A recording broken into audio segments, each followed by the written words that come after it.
Hey, it's Jo. So for today's video, we are going to eat spring rolls.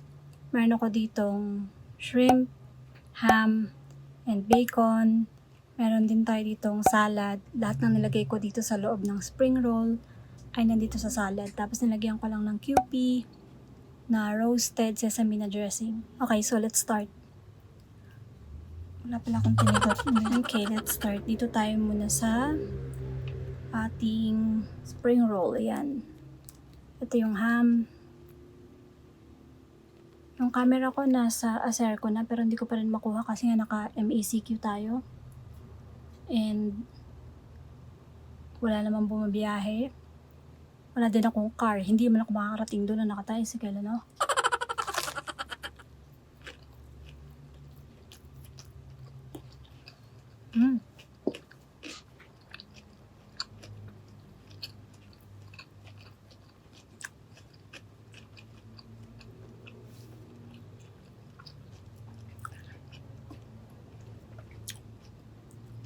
Medyo matagal na rin since nag-film ako ng spring roll.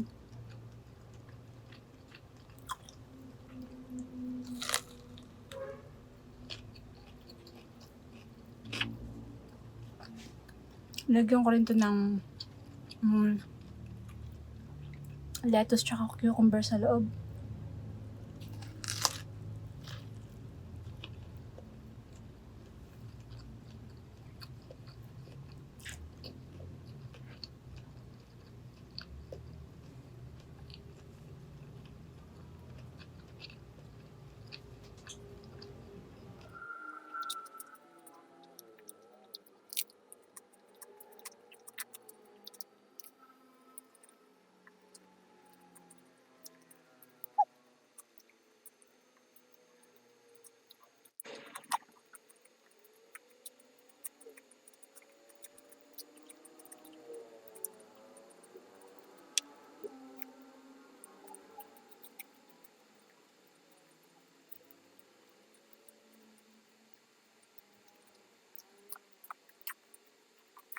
So, tubig lang tayo today dahil nga healthy-healthyhan Sunday. So, tikman natin tong salad. Tapos, let's get on with our story for today. Yan, nilagyan ko din to ng cucumber. Kung ano yung nilagay ko dito sa fresh spring roll, yun din yung nandito sa salad. At hindi ko siya makuha. Good luck.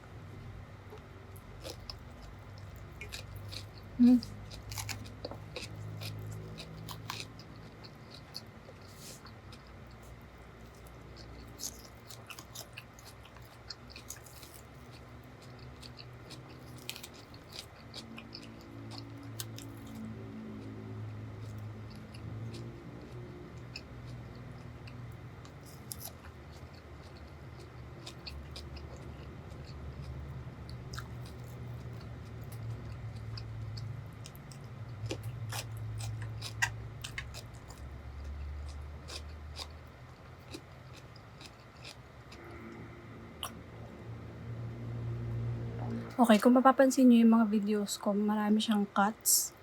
Kasi minsan, hindi carry ng powers ko yung malaking bite na kinagat ko, or hindi ako makapagsalita ng maayos, nabubulol ako, or ang tagal kong umuya. Kaya marami siyang cuts. Hindi din naman kasi ako ganun hindi ganun kalaki yung bibig ko para manguya ko lahat ng mabilis yung pagkain. So, yun. So, as usual na tulad niyan. As usual na film ko na yung audio ng story time natin for today. Insert ko na lang dito. And siguro ikakat-cut ko siya ng konti para maipasok pa rin natin yung mukbang. Pero kung hindi, wala tayong magagawa, ganun talaga. So, our story for today is about a 16-year-old, vibrant, beautiful cheerleader, high school student from Tennessee. Kaya din ganun yung ginagawa ko na finifilm ko na ng separately yung audio para Hindi ako mawala ng gana sa pagkain, kumbaga. Kasi minsan dahil sobrang dami ng daldal, hindi ko na nabibigyan ng attention tong pagkain. Pero, nevertheless, pareho lang din naman. So, insert ko na yung video here and I'll continue eating.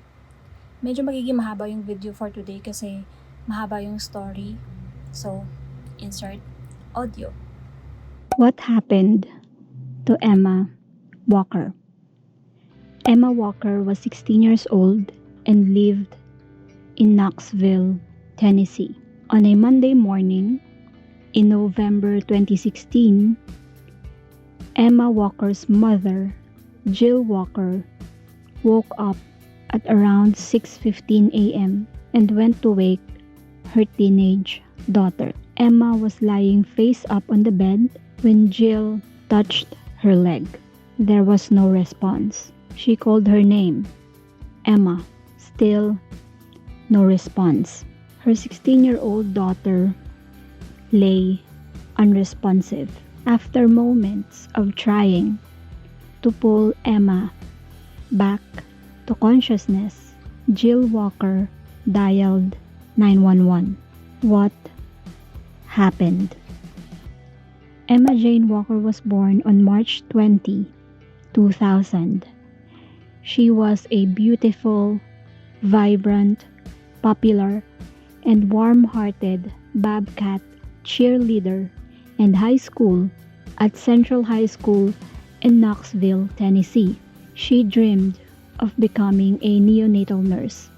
She's in a relationship with a schoolmate, 2 years her senior, named William Riley Gall, a wide receiver for the Bobcats football team.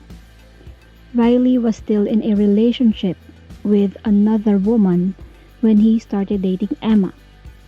Emma knew about it, but she did everything to make Riley hers. And she eventually did. Maybe Riley broke up with the other girl and then they continued their relationship. Emma's parents liked Riley at first or at the start of their relationship, but the relationship became toxic. At times, Riley will send Emma messages like, "I hate you, I hate everything about you," and then later messaged her with, "I love you more than words can describe," quote unquote. Emma's parents eventually refrained her from seeing Riley and even banned Riley from their home because of how toxic their relationship was, and it's not healthy for Emma. Emma's family and friends reportedly did not approve of their relationship. But their relationship continued until Riley graduated high school. However, in November 2016, Emma broke up with Riley, quote-unquote, supposedly permanently, after dating on and off for 2 years. At the time, Riley was a freshman at Maryville College in Tennessee, while Emma was still a high school student in Central High School. According to family and friends, Emma felt that she and Riley were in different places in life and she wanted to move on. However, Riley, on the other hand, refused to accept the breakup. He apparently continued to contact Emma after their breakup despite her wishes to be left alone. At certain times, he even threatened suicide, the big S na hindi pwedeng sabihin sa YouTube.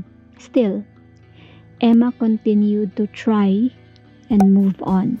On the night of November 20th, 2016, Emma's father, Mark Walker, actually woke up because of a noise he heard. He thought that someone was in the house or someone broke inside their house. So he checked and it sounded like someone slammed the door twice. This is pertinent to the story. He got up and checked on his children. He saw Emma sleeping in the bed. Police believed that she wasn't. He did not realize that Emma was bleeding out from a gunshot wound, and he went to check on his son, and he's also asleep, so he went back to bed. The next morning, November 21st, as I've said earlier, Emma's mom woke her up at around 6:15 a.m.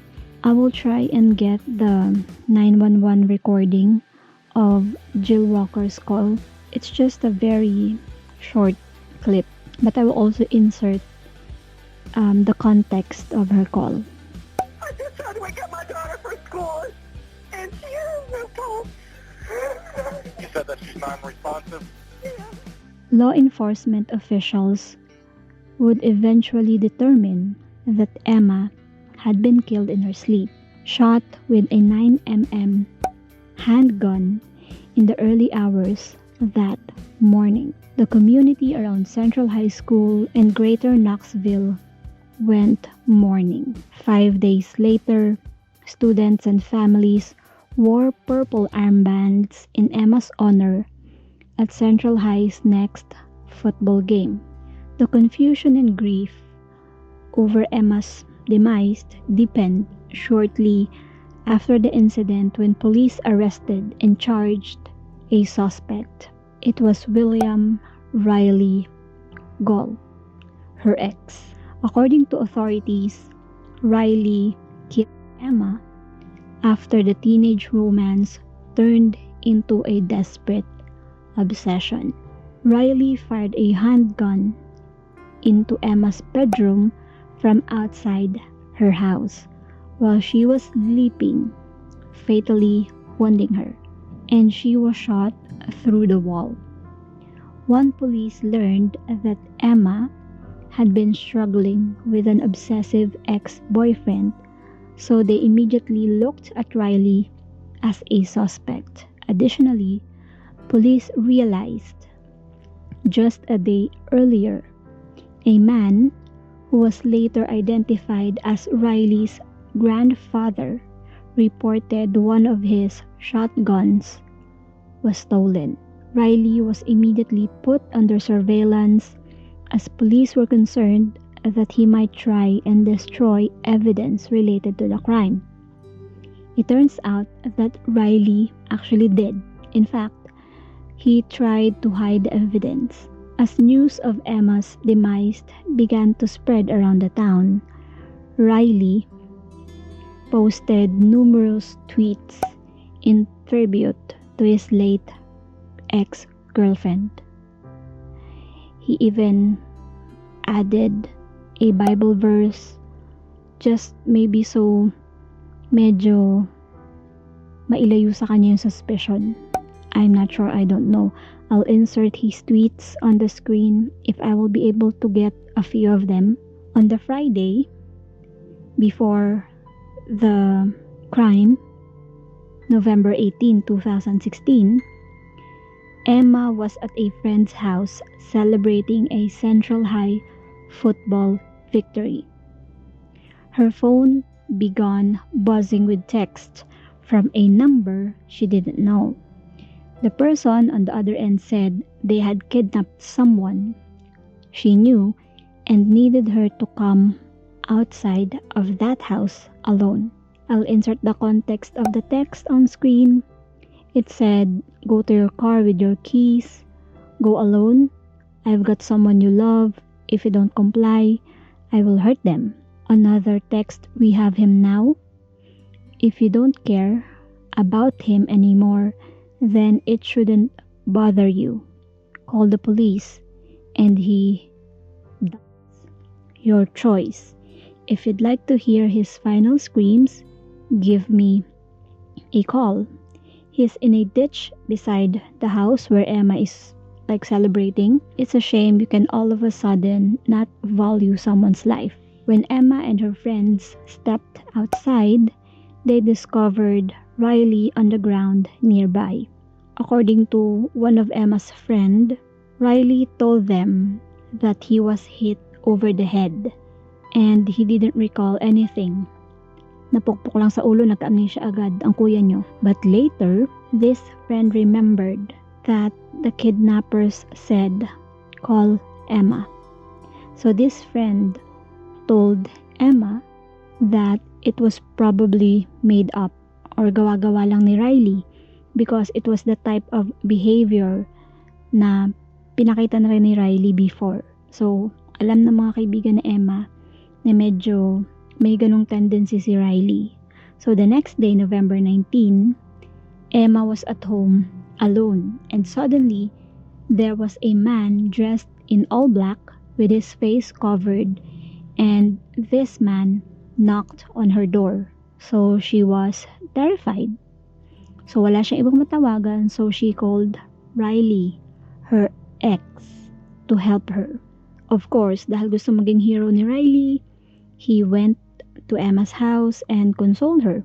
Again, Emma's friends allege that Riley was the disguised intruder. Tinatakot lang niya si Emma para maging hero-heroan, kumbaga, para maging hero siya sa paningin ni Emma so that they could get back together. Ang sabi pa ng prosecutor na Riley pulled both stunts to get sympathy from Emma and to scare her para balikan si Riley. Ang sabi ng attorney ni Riley, minemaintain nila na yung shooting daw was the third stunt. It was just a stunt, quote-unquote, according dun sa attorney ni Riley. Ang sabi ng attorney, it was not Riley's intention daw to hurt Emma. Parang tinakot lang niya para again tawagan siya at humingi ng tulong sa kanya, which is insane. Diba? Using a gun, hindi siya joke. It's illegal kasi ninakaw pa niya yung gamit ng lolo niya. Nakakaloka. So after nun, after nga na kumalat na yung balita na Emma is gone, naging concern yung mga kaibigan ni Riley sa kanya. So meron siyang dalawang close friends, si Alex McCarthy at si Noah Walton. Parang one day, nagkukwentuhan tong si Alex at si Riley and nasabi ni Riley sa kanya na natatakot daw siya for his life dahil nga ninakaw niya yung gun ng kanyang lolo and pinakita ni Riley yung gun sa kanya kay Alex. Actually, hinawakan ni Alex yung baril. However, worried siya. Pero Riley reassured him that he was the farthest thing from suicidal kasi nga may history na itong si Riley ng na taking his own life.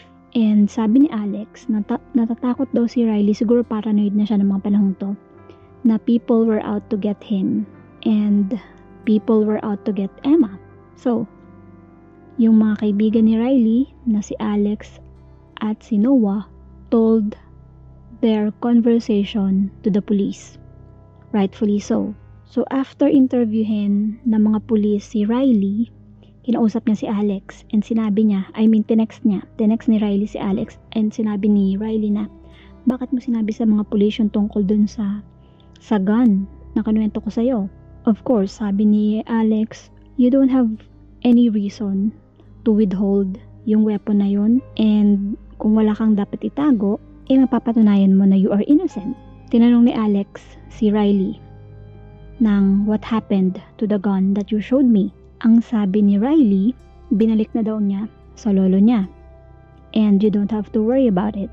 And yung nanay ni Riley walks out and begins questioning Riley in front of Alex about the whereabouts of the gun. Riley lied. Hindi niya binalik sa lolo niya yung gun. Nasa kanya pa rin. Actually, Riley is getting anxious and frantic about getting caught. He was on edge, according to Noah. So, nag-devise ng plan itong magkaibigan, si Alex at si Noah, para makuha nila yung weapon kay Riley. Nakipag-usap sila sa mga pulis and both of them wired up. May camera sila, hidden camera sa katawan. Of course, yung mga pulis, they told these two teenagers, si Alex at si Noah, na they are concerned for their safety. Syempre, hindi naman nila gawain yun kasi hindi naman sila police. Kumbaga, pero gusto talagang tumulong nitong dalawang to. I mean, kahit na kaibigan pa nila si Riley, alam nilang mali yung ginawa ni Riley. Kumbaga, ganito yung mga tunay na kaibigan. Pag mali ka, sasabihin nila sa mukha mong mali ka, beshi. Ganong mga kaibigan ang hanapin nyo. Pero diba, hindi mo nila sabing tinraidor ni Alex at ni Noah si Riley because illegal yung ginawa ni Riley. Diba? On November 22, a day after Emma's murder, detectives wired up Noah and Alex with microphones and transmitter so that the police can listen to their conversation with Riley. It's a trap. I want to be so upset and I can't because I'm no worried about getting arrested and putting away from her that I didn't commit. Never in my life would I kill someone that I love that much. Siguro kinakabahan din sila. Ang sabi nila, they were fearful for their safety but they need to do the right thing. Ang ginawa pala nila, si Alex at si Noah, in-invite nila si Riley sa bahay ni Noah to play a video game. And they pointed the hidden camera at the couch where Riley was sitting. Immediately, Riley denied kissing Emma and began to coach his friends on what to tell the police and that whatever statement these two friends had given wasn't a straightforward answer. Pero mo naman yun, iko-coach mo pa yung mga kaibigan mo magsinungaling, nasabi na nga nila yung totoo sa mga police, bruha ka. Sinuggest din ni Riley na they go to Bluffs. Bluffs is a wooded area by the Tennessee River where local teens often hang out to drink, but Riley said he wanted to go there to get rid of the gun by throwing it in the water. The three of them hopped into Alex's car.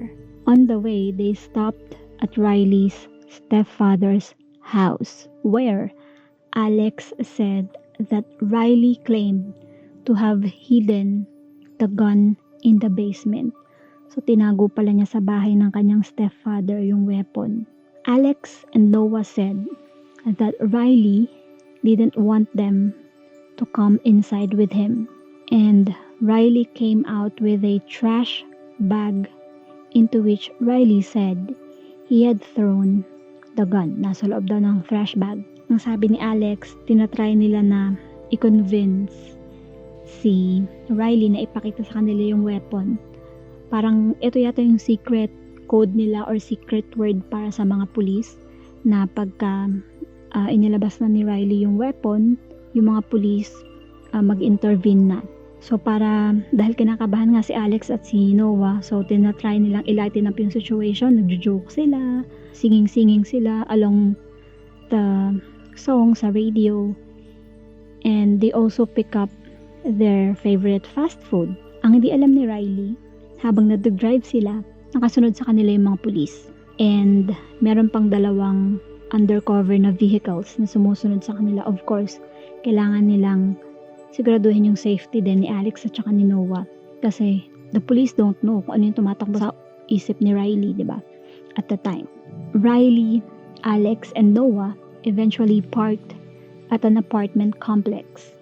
Ang sabi ni Alex, naglagay ng white gloves si Riley, and he was very meticulous. Sabi ni Alex ng palihim sa mga pulis na hindi pa nila nakikita yung baril, pero yung trash bag ay naglalaman ng mga itim na clothing.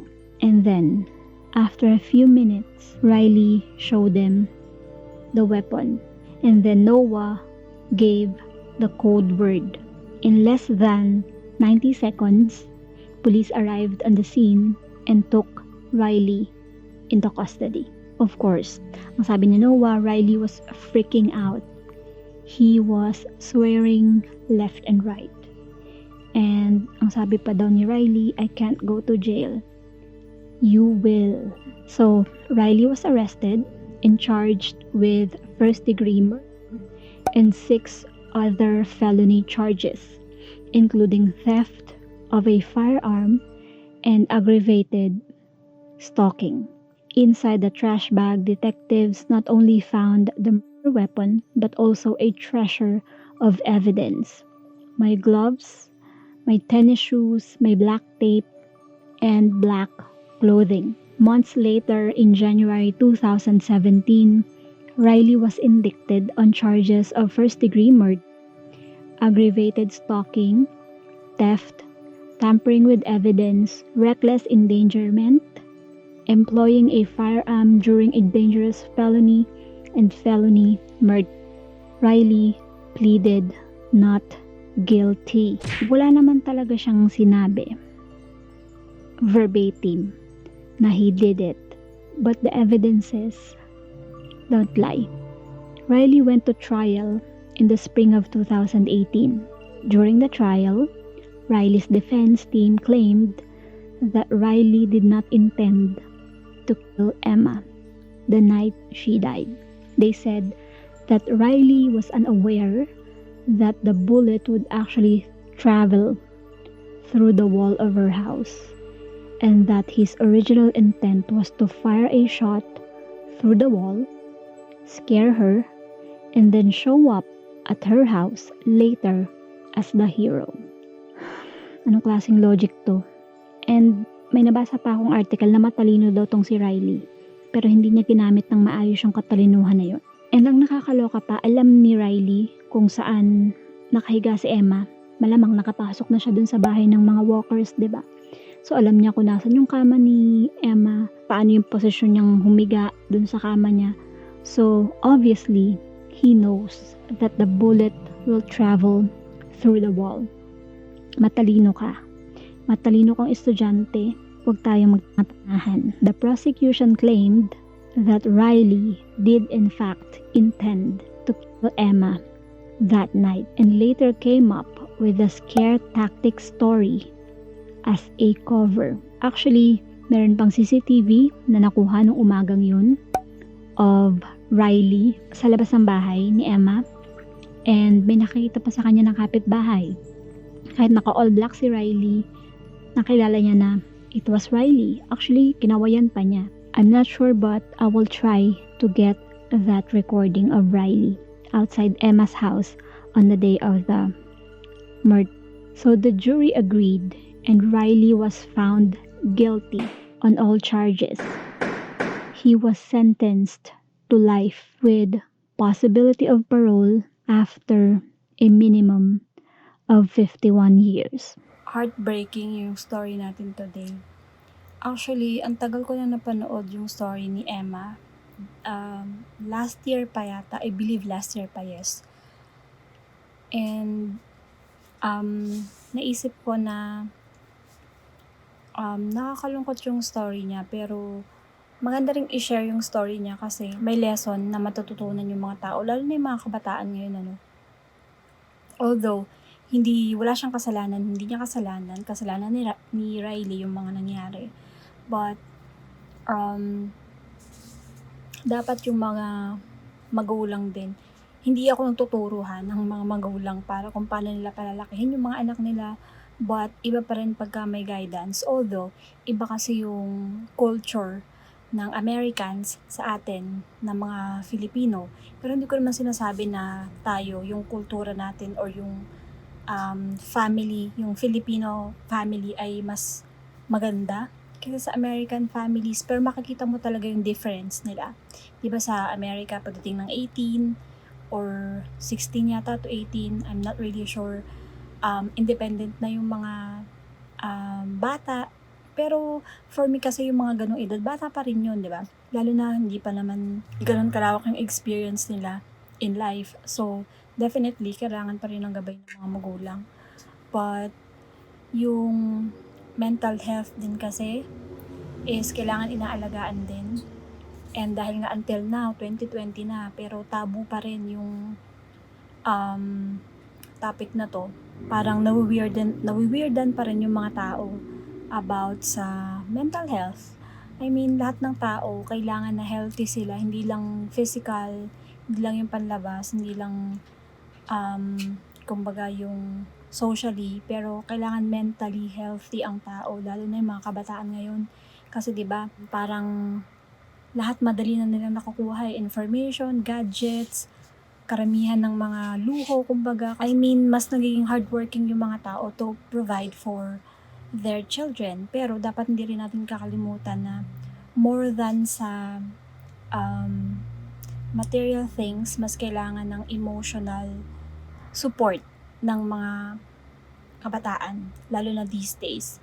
And kahit nakakalungkot yung nangyari kay Emma, thank God na may justice pa din. Although, hindi na mababago kung ano yung nangyari, but yeah, lesson learned sa mga kabataan na, alam niyo yun, seek help if you need to. Kung hindi nyo kayang sabihin sa mga magulang nyo, sa kaibigan nyo, and mga kaibigan naman, payuhan nyo ng maganda yung kaibigan nyo. Maganda yung ginawa ni Alex tsaka ni Noah. Hindi nila kinonsente si Riley dun sa ginawa niya.